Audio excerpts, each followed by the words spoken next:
Hello বন্ধুরা, আমি শম্পা। আমার এই ছোট্ট চ্যানেলে তোমাদের সবাইকে জানাই অনেক অনেক শুভেচ্ছা আর ভালোবাসা। আজ কিন্তু আমি অন্য দিনের তুলনায় একটু বেশিই ব্যস্ত। আমি প্রতিদিনই থাকি, আজ একটু বেশি। আর ব্যস্ততা থাকলেও জানো তো, আজ ভীষণ খুশিও। Good morning. আজ আবারও একবার কিন্তু রান্নাঘর থেকে ভিডিওটা শুরু করলাম। রান্নাঘরে ভীষণ ব্যস্ত, তবে আজ কিন্তু মিনির জন্য রান্নাঘরে ব্যস্ত নয়। আজ মিনির স্কুল ছুটি, যাবে মিনির স্কুলে, কারণ মিনির স্কুলে আজ আছে প্যারেন্ট টিচার মিটিং, তো সেটাই অ্যাটেন্ড করতে হবে। কিছুটা রান্না করে রেখে যাচ্ছি যতটা সম্ভব আর কি, এসে বাদ বাকি রান্না করবো। কেন বলো তো, আজ না তারপরে আবার মা আর বাবা আসবে, তো এসে কিছু রান্না আরো করতে হবে। রান্না অলরেডি কিন্তু আমি শুরু করে দিয়েছি। আর দেখেছো তো, একবারে রেডি হয়ে রান্নাঘরে ঢুকেছি। কতটা সময় হাতে পাবো রান্নাটা একটু গুছিয়ে যাব। বাবা মা আসারও সময় হয়ে গেছে, খুব তাড়াতাড়ি চলেও আসবে। আমি রান্নাটা ঝটপট একটু এগিয়ে পরে আবারও তোমাদের সাথে কথা বলবো। রান্না কিন্তু আমি অনেকটা সকাল থেকেই শুরু করে দিয়েছি। আর আমার চান পুজো এগুলো সব হয়ে গেছে।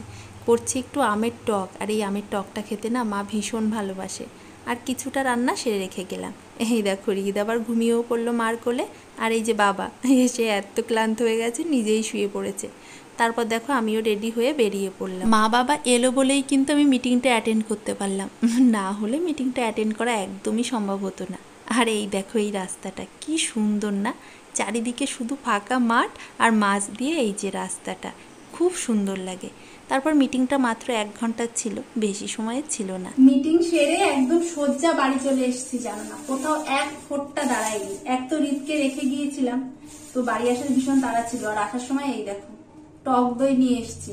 বাড়ি এসে এটা খাবো, মানে ওখানে দাঁড়িয়ে খাওয়ারও একদমই ইচ্ছা করছিল না। আর বাবা মা চলে এসছে, তোমাদেরকে তো দেখালাম। একটা ভীষণ দারুণ জিনিস এনেছে, আগে খেয়ে নি, তারপর একদম শরীরকে ঠান্ডা করে তোমাদের সাথে শেয়ার করছি বাবা মা কি এনেছে সেই জিনিসটা। তারপরে আবার একটু রান্নাও বাকি আছে। মাকে বলেছিলাম সব রান্না হয়ে গেছে, না হলে মা করে ফেলতো। ওই জন্য না মাকে বলেছিলাম সব রান্না হয়ে গেছে, রান্নাটাও একটুখানি বাকি আছে, তো রান্নাটাও সেরে নেবো। চলো আগে এটা বানিয়ে খেয়ে নি। বানাবো লস্যি, নেই একটু ওই চিনি লবণ দিয়ে ফেটিয়ে, চাট মশলা দিয়ে ফেটিয়ে সবাই মিলে খাবো। চলো। গরমকালে এই যে সব থেকে ভালো খাবার এটা, খেতে ভীষণ ভালো লাগে। আর জানো তো, মিমি না এই যে টক দই খেতে ভীষণ ভালোবাসে। মিষ্টি দইয়ের থেকে ও টক দইটা খেতেই বেশি পছন্দ করে। আর গরমকালে এইরকম যদি ঠান্ডা ঠান্ডা পাওয়া যায়, বলো আর কি চাই। আর যে রোদ থেকে এলাম না, গায়ে পুরো আগুন লেগে গিয়েছিল, এত গরম। আর এই গরমে যদি এইরকম 1 গ্লাস ঠান্ডা ঠান্ডা পাওয়া যায়, বলো আর কি কিছু লাগে। আর যখন এটা খাচ্ছিলাম না, পুরো শরীরটা যেন ঠান্ডা হয়ে যাচ্ছিল। বাপরে বাপ, কি গরম। তারপর শরীরটাকে ঠান্ডা করে রান্না করতে চলে এলাম। জানো তো, মা বলছিল আমিই রান্না করব, তোকে আর করতে হবে না। তারপরে মাকে কি আর আমি রান্না করতে দিই? মা এলো সবে মাত্র, তাই দেখো আমি মার কথা মতোই রান্না করছি। একদম পাশে থেকে আমাকে বলে দিচ্ছে কিভাবে করতে হবে, কোনো রকম নাকি মশলা দেওয়া যাবে না। তাই মার কথা মতোই রান্না করছি। আর খেতেও জানো না কি ভালো যে হয়েছিল, সয়াবিনটা খুব সুন্দর হয়েছিল। কোনো মশলা দিল না, দেখলে শুধু একটু গোটা জিরে ফোড়ন দিল। আর মা বলেছিল সয়াবিন আলুটা একসাথে ভেজে নিতে, আমি একটু পাকামো করে আলাদা করে ভাজলাম। ভাবলাম একসাথে ভাজলে হয়তো ভালো হবে না। আরও কিছু রান্না করার ইচ্ছা ছিল, তবে মা একদমই করতে দেয়নি। এক তো আমিও গরম থেকে এলাম, মা বলছে আর কিচ্ছু করতে হবে না। আর সয়াবিনটা খেতে না মা ভীষণ ভালোবাসে, তাই সয়াবিনটাই করা হয়েছে। আর এই যে এইগুলো এনেছে, এটা দেখানোর জন্য আমি একদম ব্যস্ত হয়েছিলাম। ওটা ছোলা ভাজা, তার সাথে ক্রিম বিস্কুট, আর ওটা ভুজিয়া।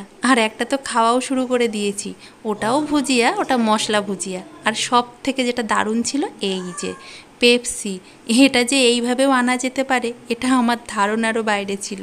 তবে মা যে বুদ্ধি খাটিয়ে এটা এইভাবে এনেছে না, ভীষণ ভালো করেছে। এটা খেতে ভীষণ রকম ভালো লাগে। অনেক দিন বাদে এই যে আমি খাবো। তখন তো বেরোনোর একটা তাড়া ছিল, শান্তিতে খেতে পারতাম না, তাই ফ্রিজে ঢুকিয়ে রেখেই চলে গিয়েছিলাম। তখন আর খাওয়া হয়নি। এখন এই যে আগে খুলে নিয়ে বসেছি। রান্নাটা তো সেরে নিলাম, আর কি কি রান্না করেছি সেটা তোমাদের দেখিয়ে দিলাম। আজ নিরামিষ, তাই তেমন কিছু রান্না করা হলো না। আর আমার মা তো এমনিতেও মাংস খায় না। রান্না করার পর একখানা পেপসিও খেয়ে নিলাম। এই পেপসি গুলো খেতে না ভীষণ ভালো লাগে। মা যে এটা এইভাবে নিয়ে আসবে আমি কখনো ভাবতে পারিনি।